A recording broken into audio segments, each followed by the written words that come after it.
Good evening, ladies and gentlemen. Welcome to the Rates and Lanes podcast. I am your host, Rico Muhammad. I will be joined shortly by my co-host, Mr. Chuck Snow, and our resident, I affectionately call him our resident economist, Mr. Michael Lampel, is joining us again this evening.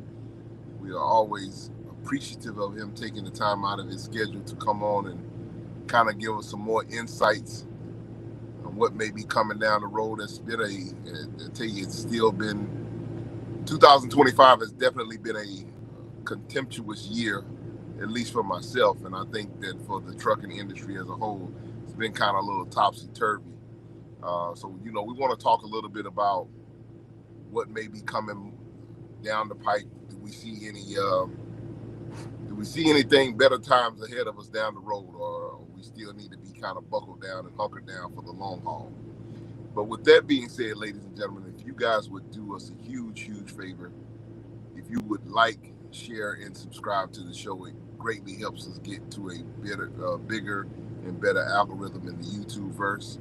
Doesn't cost you a dime, but it helps us out tremendously. So if you would do us that favor, if you find anything that we talk about tonight informative, helpful, useful, entertaining, please do us that favor.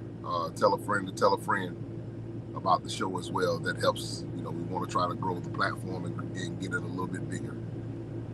And with that being said, I think I checked all the boxes. And without any much further ado, I'm going to welcome in my co-host, Mr. Chuck Snow. Good evening, Chuck. How are you? Well, if my technology catches There. We good now? y'all, ladies and gentlemen, just bear with me just 1 second.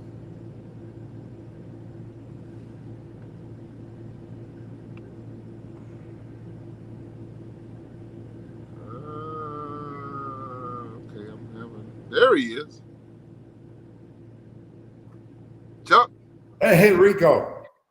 There we go. All right. Okay, we're good now. I have to say, I was at a truck show on Saturday in Ancaster, Ontario, sponsored by a company called Joseph Transport. These guys are rock stars. They put on a beautiful truck show, invited anybody to exhibit, anybody to walk in, free food, and they are in lines of work that other people don't do. Tankers, specialized stuff, garbage, flatbed freight. I guess maybe they do some oversized. They're just involved, hauling tar and all sorts of stuff. And they're smart. I think that they're not having to deal with, according to what their drivers are telling me, they're not having to deal with some of the issues that the rest of us are doing. Yeah, Chuck, I'm not sure if it's just on my end, but I'm getting a little bit of the sounds coming through a little bit choppy on your end. Okay. Okay, it just cleared itself up. That's weird. I don't know. Just like I shaved before. Now I look better. Well, I don't want to belabor the point, and I don't want to keep our guests waiting any longer. I'm going to go ahead and welcome in, like I say, I affectionately call him our resident economist. So I'm going to welcome in Mr. Michael Lampel, and hopefully my technology is cooperating with me this time. Everybody knows. You guys there? We're here. Yes, sir. Yeah. Everybody knows Mr. Wonderful from Canada. I'm Mr. Yes. Unwonderful.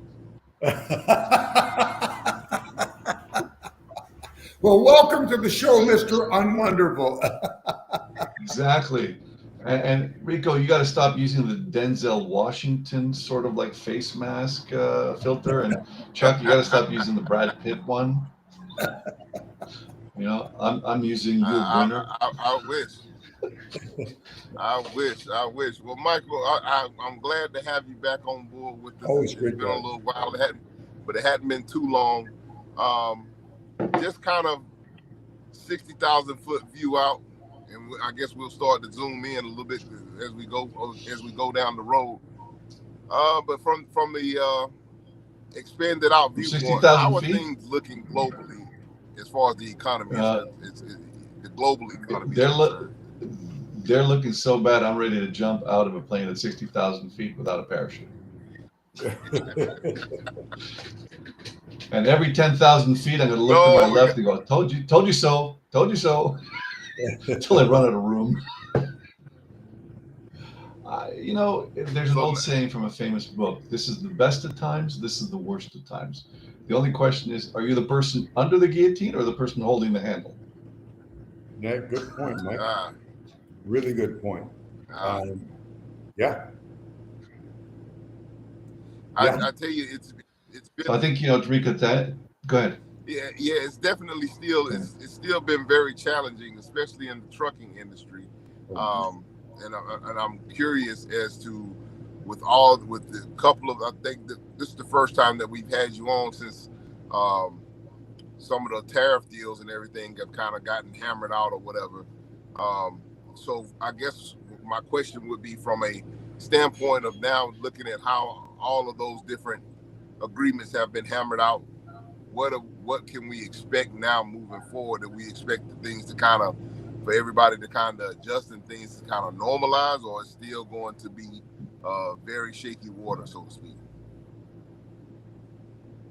No, I mean, things are very uncertain in not only Canada, but the United States as well. What you're having now is a decoupling of what has been the global trade for the past 50 years is decoupling. So, it's still way too early to say who are the winners and who are the losers. Canada's definitely not coming out of the winners part, I can tell you that one. But I mean, it's one of those things where the numbers don't show up instantly. They're not going to be here instantly. But typically, you could say in about 6 months, you're going to see the differences. And I think it's not a question of who's the winners and who's the losers. It's more a question of who's ready and who's not. Right.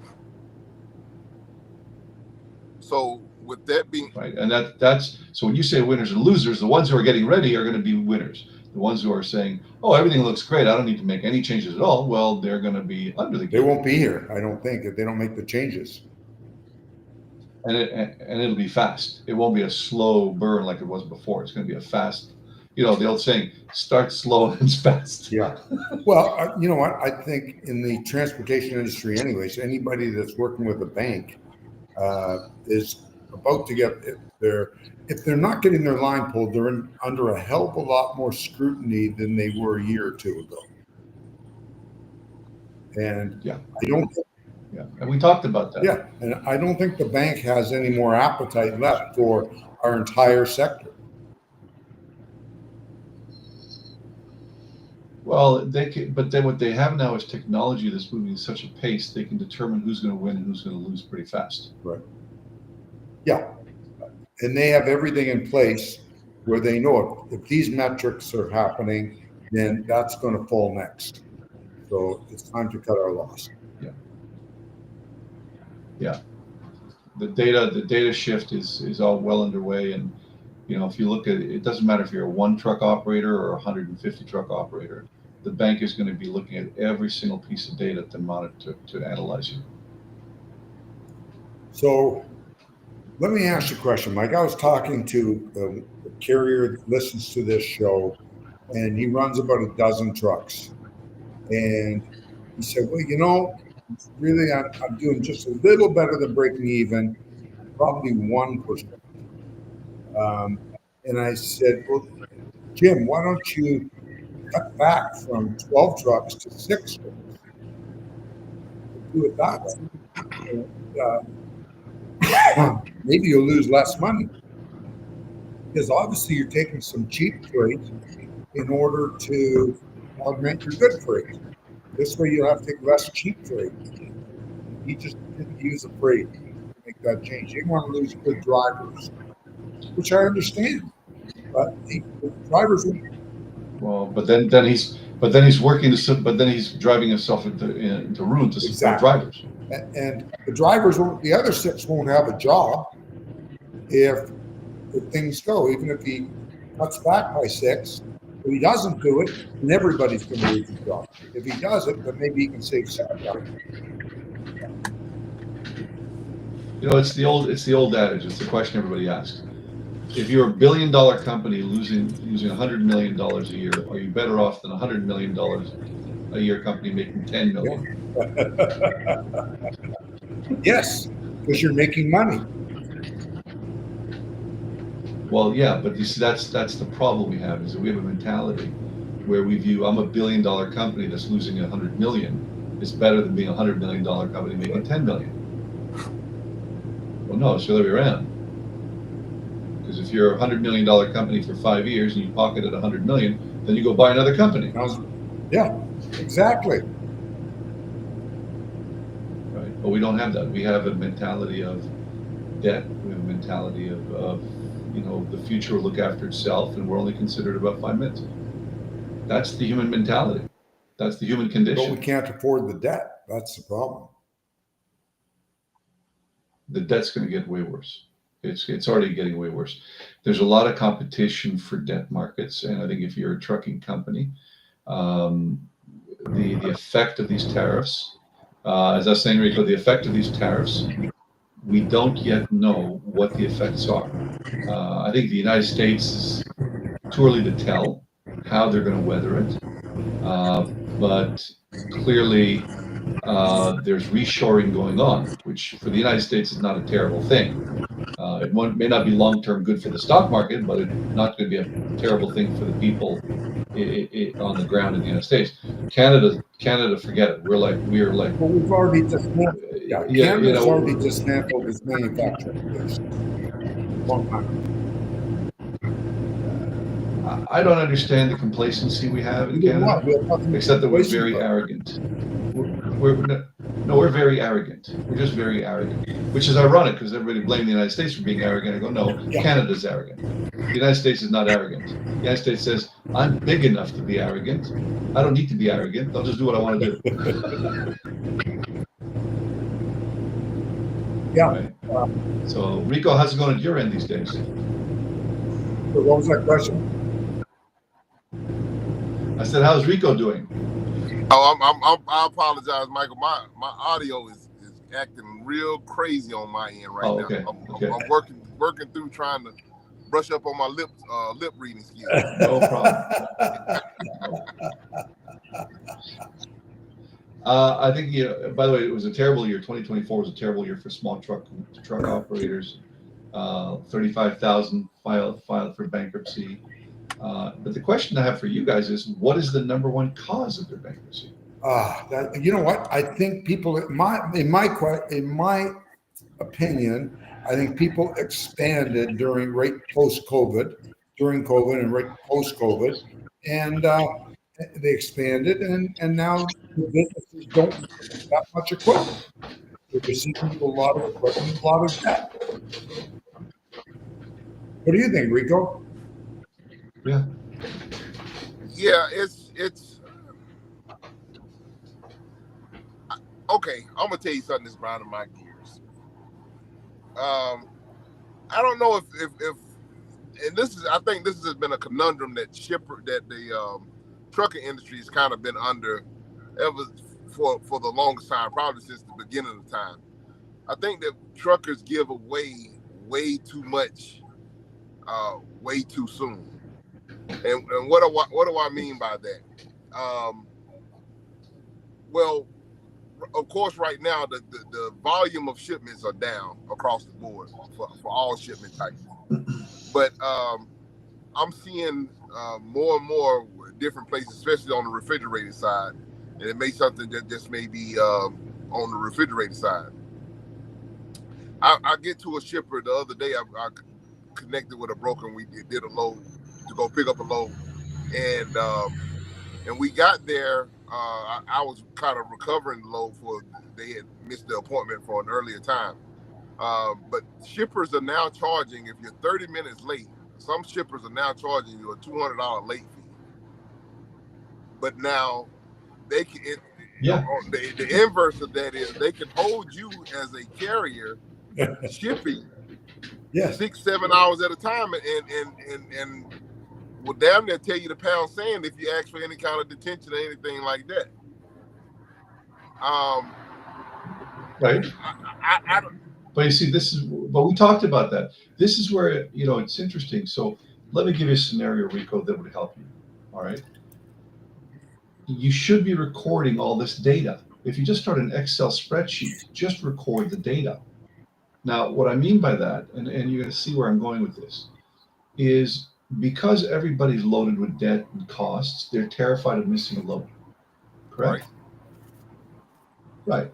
So let's say you're in Atlanta and somebody from Marietta calls you and says, hey, come to Marietta to get a load. Well, if I was you, the first thing I'd say is, okay, let me punch in the mileage from here to Marietta. Then let me apply my average cost per mile on fuel, just fuel, right? Now, you factor that in. The guy says, I'll pay $1,000 to take it from Marietta to North Carolina, Charlottesville, North Carolina. And you're like, okay, Charlotte, North Carolina. So, okay, fine. What's the mileage there? Okay. How much do you want to pay? Okay. The systems now can instantly analyze. Now, you take the load, you accept the load, you accept that, right? You get there, and then the guy says, I'm going to charge you $200 because you're half hour late. It wasn't your fault. There was a tie up on the roads, and the guy says, I don't care. Okay. You take your punishment, you record it. Fine. Now, here's the part you don't get. I'm going to phone you again to come take the load because I know you're a sucker and you'll take it. Because you don't have the data to remember what he did to you last time. I think that's true in some cases. But if you had the... Yeah. They smell the fear and they go, I'm going to keep calling Rico because he's a sucker. Right. Right? Now, Rico will be a bigger sucker if you're like 2 minutes late. The guy still charges him the $200. Right? Okay. But here's what happens. Rico, have you ever played snooker? No. Okay. Snooker's a British billiards game. Unlike 8-ball, you win at snooker by preventing the other guy from hitting the ball. Okay. Defense. So if you're saying to the guy, oh, no, that's cool. I'm not going to burn 50 cents a mile here. Take care. Nice knowing you. No problem. Right. Off I go. You're making money by not even driving. Right. Why? Because you have the data. You know what it costs you to get from your house to this guy, from this guy to $200, to Charlotte, then the load. You have the data, which is just very simple for you guys to record the amount of hours, this, and you record the food, you do that on every stop. You do that, and I'm going to guarantee you this. You do this for 1 month. You'll be amazed what your data tells you. Right. Which way we Right. And then, so to give you an idea, though, to give you an idea where my brain goes. So let's assume this guy paid you charged him $1,000. Your costs come in at $895. Right. Right. You made $105. That's real world. Your brain should say, I'll go around within a 20-mile radius of where I live and go in and say, I'll do Charlottesville for $850. Because you don't have to edit the mile. Right. You see, where I think a lot of the truckers don't get in their heads is, you guys are waiting for the boards to dictate your price. Right. Why don't you just give the guy around the corner your price? Because a lot of those guys around the corner don't want to deal with carriers direct. Well, that may be true, but you know what happens? As you know, let's assume the shipper has 5 different guys to call and they're all out of business. That's why he's using a broker. But there are smaller shippers that are very transactional that don't want to deal with brokers. They love dealing with guys like Rico that has 1 truck and runs. They'll have 5 guys. Like Rico does run a lot of Atlanta area to North Carolina. So there are shippers who love to know guys like Rico because they just want to deal direct. They don't want to deal with any, and they'll have a whole Rolodex of guys that, and they do their own. That's what they want. It's a smaller transactional shipper. And those are the ones that we'll talk to. Yeah. And funny enough, the big brokerage firms, the better brokerage firms don't want to deal with those customers because they're transactional. Yeah. See, I think personally that the small truck operators, you guys are relying way too much on the brokers because I think a lot of you guys are just afraid to sell. I agree. You're afraid to sell. I agree. You're afraid to walk into a guy's backyard, says, here's my business card, here's the areas I'm going to be, here's my phone, you text me, I'll give you a good price. I agree. That's it. It becomes, you got a lot of guys that are intimidated by the sales process. That's definitely true. They're not sales. Then you have a lot of guys that from the time that they get home, because they're trying to save $1, they're working on the truck themselves. They're spending spending them time working on the truck, and so for a lot of guys, the smaller guys. But it's a vicious circle. They're working on the truck because they took loads they shouldn't have taken. But you know, right? Not only that, they stretched the truck too far. Well, not only that, I don't know.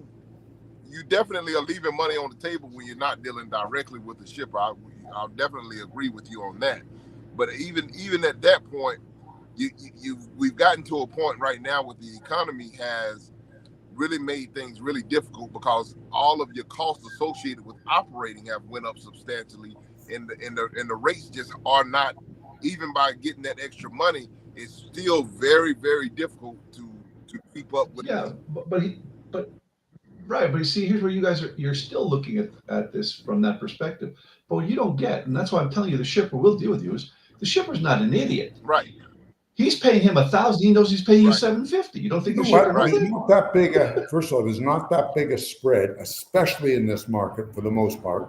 And I can tell you, out of Canada, the going rate to Chicago is 50 years old. Guys are running to Chicago from Toronto for $500 Canadian. We were getting 1974. Right. Yeah. I'm not disagreeing with anything you're saying, but I would say to any trucker today, you don't have a choice. If you're going to keep relying on the brokers, why are you in this business? You'll be out of business anyway. Right. Might as well go down swinging. So if you spend a day, and we call it in the sales business, Rico, a sales funnel, right, which means the more people in that funnel, the bigger your chances are. Just the bigger your chances are. And all I'm advising you to do is to get their contact information, right, particularly their cell phone numbers, and text them, hey, it's Friday, I'm going here. Hey, it's Friday. And then you could do, there's so much cheap technology to do that you could say, hey, you could blast out 30 texts within a day, and maybe somebody will bite. Michael, you know where this works great? And this is a true and proven for direct customers. It works for specialized equipment, whether it's tankers or absolutely, yeah. Pneumatic tankers or liquid tankers or anything specialized. The big low boys that can handle all sorts of heavy weight. I was telling Rico, I've had some trucks brought up from the States and one shipped down. There's no bargains on shipping large pieces of equipment right now on RTMs, removable gooseneck trailers. These guys are busy. Why are they busy? Because people are moving machinery around. You've got banks moving machinery. You've got auction houses selling it. You've got all sorts of factories that are getting closed off or moving. So there's all sorts of opportunities in those markets. Trying to do it in the van and reefer, you're spinning your wheels. I can tell you from having worked both sides of the table. Doing it with specialized equipment, I think that's where our listeners have to listen. We're going to survive this. Right, and that's, by the way, here's the interesting part. You both are touching something, which, by the way, I'm an expert at, okay? And that's market segmentation. So what that means, Rico, and I say to you, this is what I'm trying to say to you. If you record this data in a spreadsheet, just Excel spreadsheet, you begin to notice the pattern. You begin to notice the pattern of which customers pay better. You begin to notice which industry pays better, meaning what type of commodity, right? And one of the things I would do in a comparative analysis is I would go to the boards, and if I had my data for 30 days, I would look at what the boards would charge for the same thing. Right? So if I'm taking a load from Atlanta to Charlotte, I record all my data, I record this, okay. I go, okay, I got $900 my cost for this, okay. Then I look at the board, and the broker's willing to say, who wants to do it for $700? Okay, I just figured it out. I got a guy who's willing to pay me $200 more. Because what you guys see on the boards is your price, Exactly. not what he's charging Right. the other guy. Right. So, Chuck, you may be right about the spread, but the truth is you don't know because you don't know what the brokers are charging. Some brokers may have this much, some might have this much. You don't know. What you do know is how much they're going to pay him. That's what you do know. I get what you see, and that's why a lot of people. Yeah, go ahead. Well, this work. No, I get exactly what you. Go ahead, Rico. No, I get exactly what Michael's getting at. You know, it would be well served for people to take 1 day out of the week, so to speak, and try to stay consistent at maybe 1 day out of the week of marketing in their background in their home area to try to build up at least get their name out there, get the business cards out there to maybe see see if they get a bite. The only way, guys, it's something I've been saying for years. If you're not specialized and you're running dry vans or even reefers, don't even dream of doing this unless you run a lane.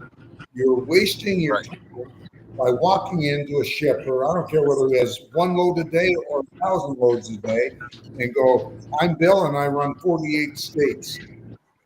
No. You will not take it serious. Right. You've got to say, I'm Bill and I go from Charlotte to New York City. Now all of a sudden, you've got something to offer. So I'm going to give you a trick, Rico, okay?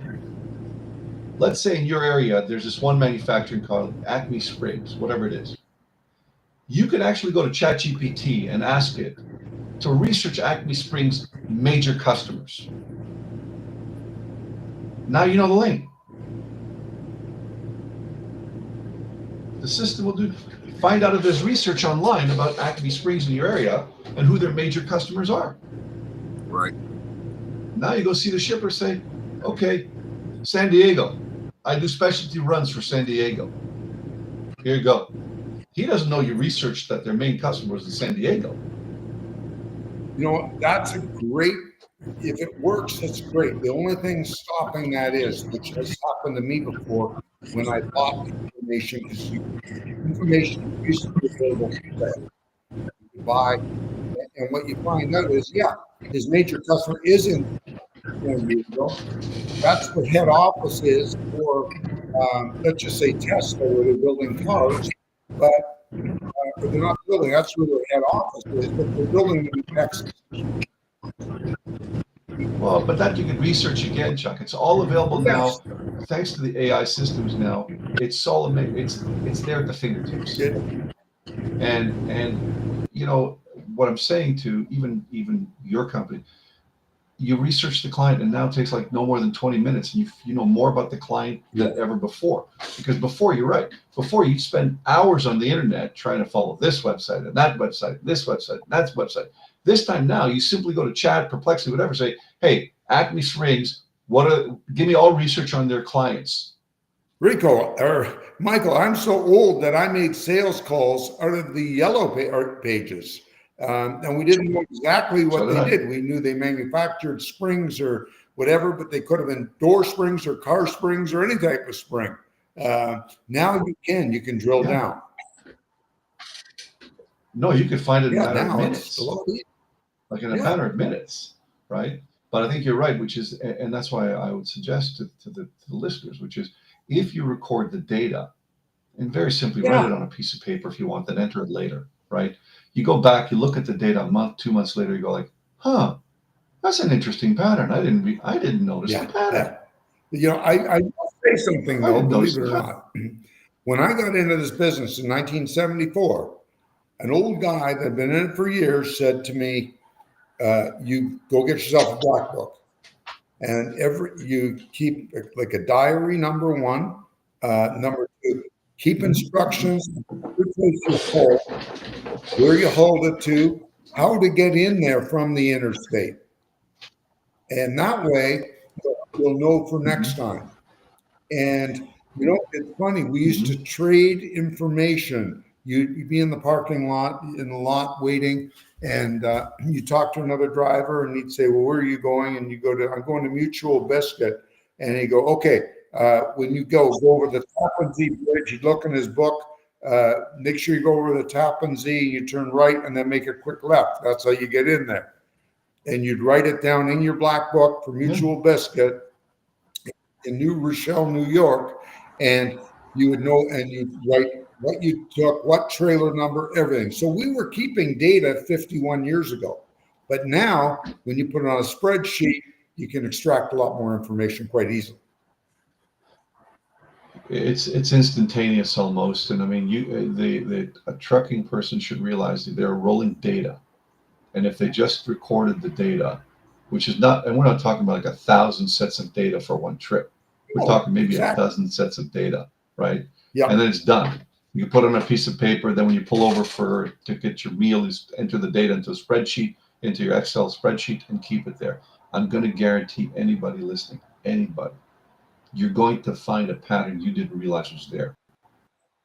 Well, you know, Michael, oddly enough, companies like DAT and Internet Truck Stop, they get their data on rates and activity through factors who report all sorts of stuff. And that's how they get their data of what things they're paying. And they can drill down for their subscribers. So one of the things I'm going to share with you, which is really interesting because I use it a lot in my AI. AI, so ChatGPT is the one I use, but there's others, okay? You could literally just have, so if you have a paid subscription, which I highly recommend, get the $30 paid subscription, get the $20 paid subscription, okay? And I want to share whoever's listening today to a really neat thing, and it's going to be so helpful to them. If you have the $20 paid AI, ChatGPT AI, okay, you actually now have access to the voice interface. Okay. Okay. And on your cell phone. And what I do is when I drive somewhere, I actually plug the cell phone into my Bluetooth in the car, and I have conversations back and forth with my ChatGPT. Okay. Now, why do I say that? Because I want whoever's listening to think of this. You're out on the road. You're taking a load from Atlanta to California. Okay. Yep. You literally just keep talking to AI, to the ChatGPT of what's going on. It's recording all this. Then at the end of the trip, you say to ChatGPT, okay, create me a report of my trip. It'll do it. It'll even remember the trip. Now, here's the interesting part, guys. You don't know this. After about a month of doing this, ChatGPT has now built a profile of your business. It knows the kind of clients you want. It knows where you're going. It knows when you stop. It knows what the fuel cost you. And all you did was you verbally told it. So when you get in to fill, like you get out of the truck to fuel up, you get back in the truck, you go, I drove 571 miles and I used 40 gallons of fuel and it cost me. I go even better. I've got a load from Acme Springs in Atlanta. I got the load off this board. The board wants to pay me $800. I got to the Acme Springs at 4:00. I didn't leave till 4:35. I'm now in traffic on the I-90. I'm here for 2 hours. I'm now outside of this place. I'm pulling over at 5:00. I filled up the truck. It cost me $400. I got my meal, cost me $20. I stayed the night, cost me $15. I got every single piece. Yeah. And you're simply telling it verbally. You do that after a month, it goes like, I get you. Tell me what type of business works best. It'll create the thing. It'll learn you. Right. Okay. It is a crazy system whereby this system, after a month or two, it already knows me. It knows my business. It knows my name. It knows my character. It knows what I like. It knows what I don't like. It knows what kind of articles to write. It knows all of it because it's been learning me. So I would highly recommend to anybody listening, like, get the $20 app from ChatGPT, plug it, get the app, download it on your phone, and just keep talking to it. And at the end of the trip, and by the way, it creates, so what you do is whenever you're going to turn off the car or the phone, whatever it is, you simply say, send me a link to this conversation. And what it does is it'll send you a link. Says, okay, and when you press the link, it'll continue from where you left off. So if you simply talk to it as you go along, I'm stuck in this traffic at I-90 to this, to. By the end of the trip, you say to the ChatGPT, give me a summary of everything on this trip. Now create me a spreadsheet. My cost is 40 cents a mile, 80 cents a mile. Create me a spreadsheet of what my cost per mile was. And by the way, my cost of my truck is $5,000 a month. My cost is insurance. You tell it that, it will break it all down in a matter of minutes. So you can see. Yeah, but I'll go one step better that you don't know, Chuck. I can actually set up an AI automation with my ChatGPT to automatically send my clients emails.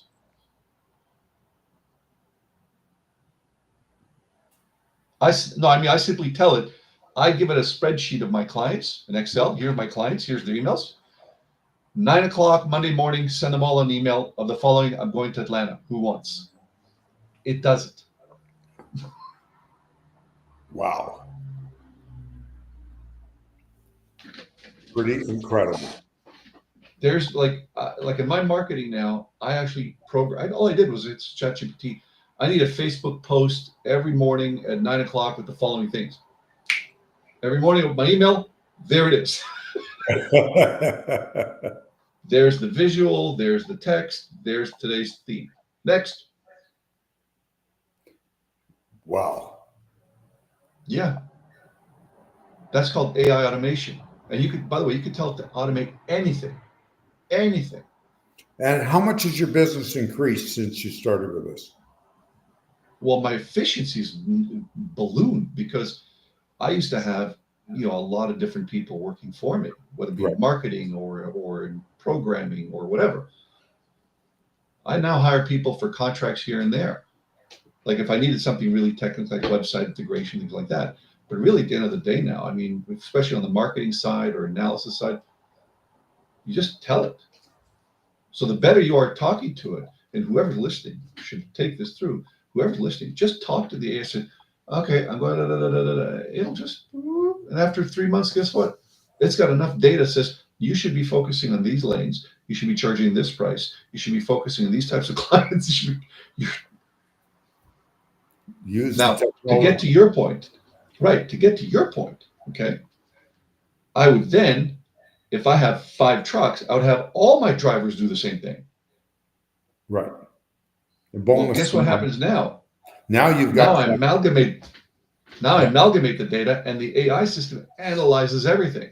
So it's no longer like I have to go hire an accountant or a finance guy to figure it out and then go download my credit card receipts and then go do this. Well, all your accountant is going to do is he's going to use ChatGPT as well. That's exactly sure. A lot of the online software systems are now running AI. Right. So, I mean, if you're running a 10 truck thing, you tell them, just talk to the AI. I want you to record everything, record it, then send me the link. And then he goes into the account, he downloads it, he's like, okay. I got enough data on everything on this guy. So it's interesting, Chuck, because one of the things we talked about over the years, think of now DOT. Think of the logbooks now. Yeah. You get where this is going. Yeah. And you can bet your sweet behind they are already looking how they're going to integrate this across the whole trucking industry. Yeah. Well, we have, we don't use paper logs anymore as a rule. Well, it's not the paper logs; it's the access to your data. Yeah. Well, they've got it. Now it's going to be even more. Well, you know what? Some of the access to data they've had for the last 25, 30 years, because every time, a lot of people don't realize this, every time they drive over a scale, an open scale, their truck, tractor number and trailer number and all that information has been recorded since at least the late 90s. Every time. But somebody had to go retrieve the data. Right. Not anymore. Right now, DOT will simply say, connect it all. Right. And run me the following scenarios. So what you're noticing, and I think this is and especially I'm fascinated in the trucking industry, because of all the industries, only the trucking industry is live data, Yeah, no one like else. instantaneous, 24 hours a day, 7 days a week, live data, instant market data, Yeah, right? An hour ago, a load to Chicago is 700. An hour later, it's 900. An hour later, it's 400. An hour later, it's 500. You see, it all depends on the market dynamics. sure, of course. Timing, time of the day, time of the week. You know. Right, right. And by the way, this goes interesting because if there's one industry you should be relating to, is Uber. Yeah. Because Uber, what was Uber's greatest invention?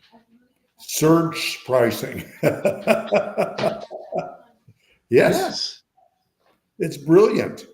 But a couple Yeah. of times they were accused of being very greedy, like New Year's Eve, people having to pay $400 for But that's the market. But that's the market. yeah, That's the market. Nobody told you have to pay $400. They quoted you $400, yeah, right? And then a minute later, it'd be $50. Who knows? I yeah, mean, how many people do you know who go online, look for plane tickets on Wednesday, then do it on Thursday, yeah, right? yeah, You're always trying. So, but the problem with the trucking industry is the truckers, the small to medium sized owner operators, are addicted to the boards. 100%. And they don't understand. That is your worst enemy. Yeah, well, it's That easy. is your well, yeah, That's the but whole point. And so is heroin. you So know, is heroin. it's funny because that's why so many people got into this post uh, post pandemic because it was easy, and now it's not so easy. And the hard thing is that easiest thing in the world is having a drive-in. There's no temperature control. You throw the product in, you close the door, and away you go. Not that hard. And then you Right. have these deals from Amazon where you're using somebody else's equipment. You don't even have to own a trailer. You don't even have to load a trailer. You take a loaded trailer Mhm. from an Amazon yard to an Amazon yard. Very easy. But But it's just a data. It's just a data point, and it's just a question. But again, I think when we're looking, I mean, Rico's a smart man, and many people are. And but my prediction of the boards is they're coming to an end within how long do you think?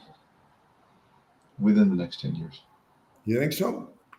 Yeah, yeah, because the boards were invented as an aggregator of information, Yes. right? But they were aggregator of information because there was no way for the shippers to connect in an efficient manner with the truckers. Yes. I agree. Okay. The truckers said, well, we can't afford to spend millions of dollars to build websites and data connectivity systems. Okay. AI is eliminating all of that. It's driven the cost of, in fact, I'll give you a very easy example. How many people now are signing up for computer programming courses? Nobody, I don't think, because AI does it for you. Not only does it for you, it writes the program Right. itself if it doesn't exist. So it Right. writes its own code in order to extrapolate the data. So Yeah. as these systems get now, in the past, what has happened is AI today is still a regurgitation of information. Right. Okay. The next phase is it begins to predict the information. And then after that, it starts to think of the information. Okay. So we talked about Rico or other people recording the information and feeding it to AI, right? Right. At the end of your trips, believe it or not, you can ask the AI, what loads do you think I should take? And it will give you an opinion.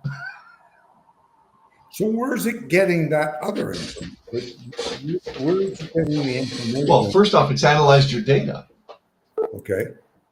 It's analyzed your costs. It's analyzed your data. It's analyzed all of it. And then it says, you know what? Thanks for the data. Is there enough data here? Okay, there is. Fine.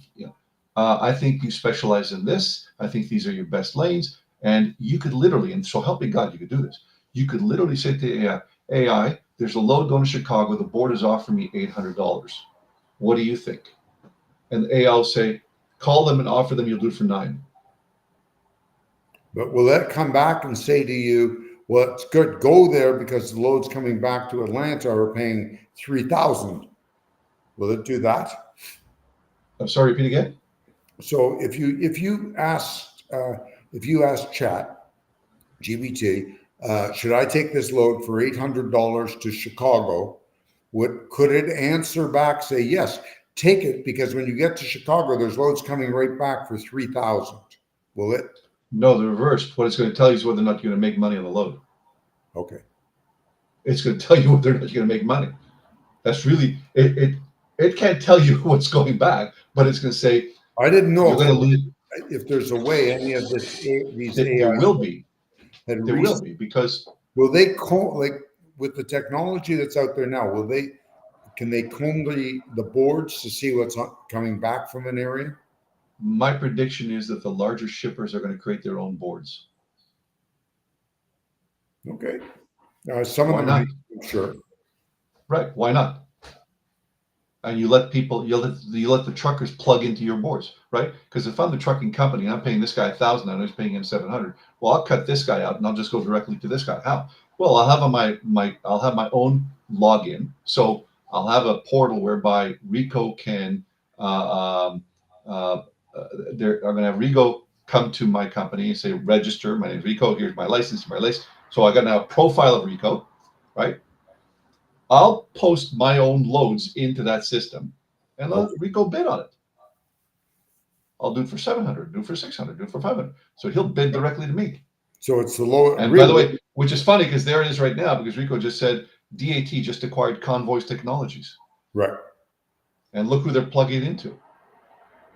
Yeah. Right? They're going to compete with Uber. Why? Because Uber is a marketplace. That's all it is. Right? But if you think about what Uber really does, Uber coordinates the location of all the drivers around the pickup. Yeah, and the nearest one gets the pickup. Well, right, but they send out a note to the drivers, and they say who wants the load. Right. Right? But they're not. See, the difference is that the DAT boards are inefficient. They're sending out the loads to everybody who's sitting at that truck stop, and the load could be 500 miles away. Yeah. 100%. Uber doesn't do that. Uber doesn't send a notice of a pickup to someone who's 30 miles away from the pickup. They look to see where the Uber goes and looks to see where the nearest vehicle is. Right. Because what the drivers have done is they all are registered on the Uber system, so Uber knows where they are. That's where they're going to go with truckers. They're going to say, oh, you're only 20 minutes away. You're 50 minutes away. You're an hour away. You're 2 hours away. Okay, I got a load tomorrow at 4 p.m. or today at 5 p.m. Who's available? That's why they're competing with Uber. They say because Uber's in trucking, isn't it? Yeah, they have Uber trucks. Convoy, I knew, Convoy, I didn't think was going to make it. I was not surprised. But Uber, I guess, is making it. They've been around for a couple of years now with buying. Right, but it's just, yeah, but for them, it's just all they have to do is put up a registration board. Yeah. Right? Then they go to the customer and say, listen, cut out the brokers. Because that's what Uber's doing. Uber's connecting the drivers to the shippers. Yeah. Yeah.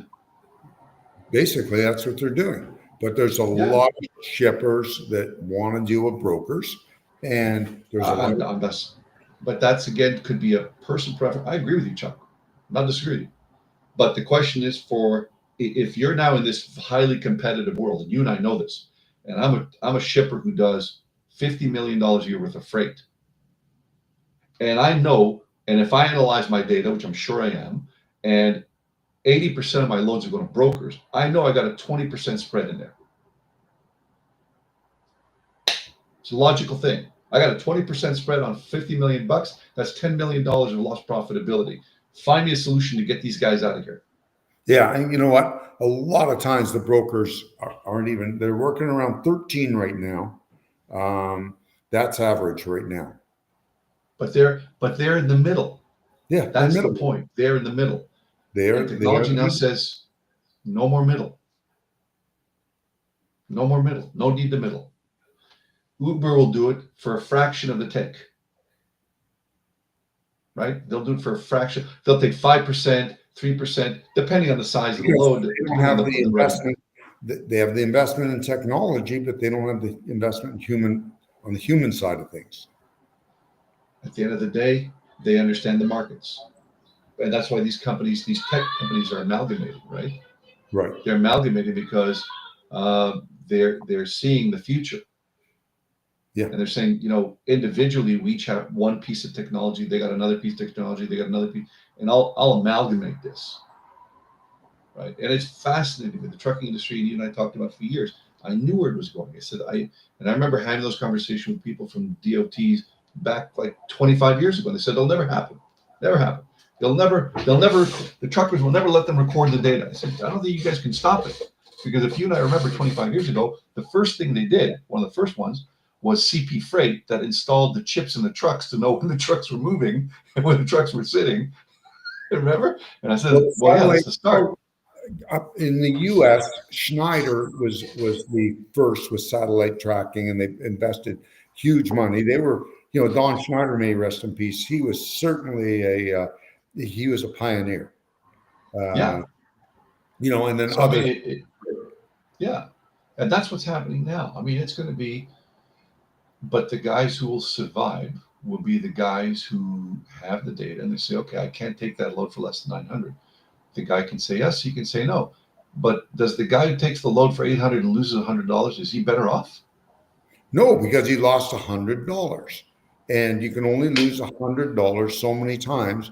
And it goes back to my opening salvo when I was talking to the carrier that had 12 trucks, and I said, you know what? What's it look like if you cut her down to 6? And I still think people have to start doing that because I think But they're not only hurting themselves, but they're hurting the industry. They're hurting they everybody don't care. having too They don't many care more. about the industry. They're having too much equipment, and they're having to run it cheap. And that's I why will they're, say to you, the guy who takes it at 800 and yeah, loses 100 is going to lose 400 on the way back. well, of course. Because now, yeah, but now he's stuck somewhere else. And depending on the time of week, he's desperate to get back. yeah. So he's going to lose more money on the back haul. I had a friend of mine many years ago that ran a trucking company up in North Bay, Ontario, and he said something profound one night. He said, the trucking industry is the only industry in the world that solves problems by creating new ones. And it is the ruination of the trucking industry. We take cheap load to reposition our equipment into an even worse place sometimes. Yeah. Yeah. And I think that's why, whoever's listening, my suggestion is use that technology to your benefit. Use that technology to your, and it's so cheap and easy now. Just talk to it. Just get the $20 version and talk to it. And by the way, it's going to get so good. And I predict this very soon, that you'll be in your truck. You'll have your Chat GPT or your Perplexity or Gemini live interact with you. And it will tell you where the roads are blocked, what the weather's coming, where to detour. It's going to do it in real time. Well, you know Because what? you already have it, right? You already have it on your Google Maps. We have it on Waze in cars, and now Yeah. Rand McNally, I think, has put one putting out for trucks. So, That is, it's right so on time. to all of those, to all of those people right now who are listening who may be woke and the pro whatever, just Waze is actually an Israeli technology. Because if anybody knows movements, it's Israelis. Yeah, they're certainly. Right? But it literally tells you. I mean, if you got Waze in your truck, and I'm sure a lot of guys do, they got Waze in the truck. It's live feeding. No, they won't use Waze because that'll get you into trouble. But they use Rand McNally has one, and there's some other companies that have them that do the same thing as Waze, except you're not going to go down a street or a subdivision, which happens with Waze. Right. And you could see that that's where it's going to go also. So see, here's the difference with ChatGPT. You could literally say to it, I'm driving a 75,000 pound load. The height is this. What are the best routes? It will tell you. Really? Okay. Wow. That is, And you could actually say, I mean, this is going to get to a point where you can tell it, I'm leaving Chicago, it's 8 a.m. I got to be in Toronto by 9 p.m. I'm carrying a reefer load that I have this. It will say, okay, take the following routes and you'll get there by 3:42. Seriously. And it'll feed that, and the data is just going to speed up more and more and more and more. wow. Pretty exciting. It really is. Scary, but I think if you're a trucker, I think this AI technology is a godsend for truckers. Well, you know what? It does a lot of stuff that you don't have to do anymore. Well, no, more than doesn't have to. It's solving your problems on the fly. It's accessing information and data as you're rolling down the road. Now, does it take data that I provided and basically open source? Is that how this works? Okay. Oh, Well, not only you, but also it's plugged into other sources, right? So it's right, plugged of into course. websites. It's So plugged if into. you It's go going to to be a, eventually plugged into let's say, SEP. Michael, if I go to, let's just say you're a trucker, I'm a trucker, and you go to Apex Window in Raleigh, North Carolina, and they just mess you around for 2 days trying to get you loaded, and you put a whole thing into Chat GPT. Uh, I had a horrible time. It took me 2 days to get loaded. These guys were idiots. Um, and I put it in Apex Window. What do they like to load? Will it come back? I have reports that that Apex Window is just a horrible place. No, it doesn't do reviews, but if you say you're going to Apex, it will say based on it'll amalgamate the information because it's taken information from other places. It says Apex is known for, well, Apex delays are averaging 45 minutes. Da da da da. It knows that. It doesn't make a comment. It's accumulated data from other sources. Okay. Apex has an average wait time of 45 minutes. Okay. I just saw Rico flash on, and He's trying to say it's I time think to he's log off. telling you that, yeah, as we run out of time here. Michael, tell our listeners how they can get hold of you. Sure. Michael.lampel@gmail.com. Happy to answer your questions, particularly around AI, automation tools, things of that nature, and how to integrate it into your business. Anybody listening, highly recommend you start playing with this technology, especially in the freight business. This would be a godsend for so many truckers. Well, it's you're always enlightening. I wish you had better news about the economy, but I don't think anybody does. It's being honest. Well, the only thing I'd tell you, the difference between the economy, the difference between depression and recession is when somebody else loses their job, or depression is when I lose my job. Yeah, yeah, yeah. You know what? It's true. It really is. Yeah. If anybody needs to get hold of me, please reach me on email at chucksnow280@outlook.com. Rico, I don't know whether you're going to join us to say goodnight. Looks Good like night, Rico. Say good night, Rico. Good night, Rico. I'm going to do the closing ceremonies. You could have been anywhere, but you chose to be with you chose to hang out with us for an hour. What's wrong with you? We want to thank you for joining us. I want to thank our friend Michael Lampel for coming on again such short notice. Good night, everybody. And as Rico always says, keep it between the mustard and the mayonnaise. And as I always say, catch on the flip flop. And we look forward to being with you next week, same time, same place. Be safe out there and be profitable. God bless. Take care. And thanks again. Take care, guys. Bye.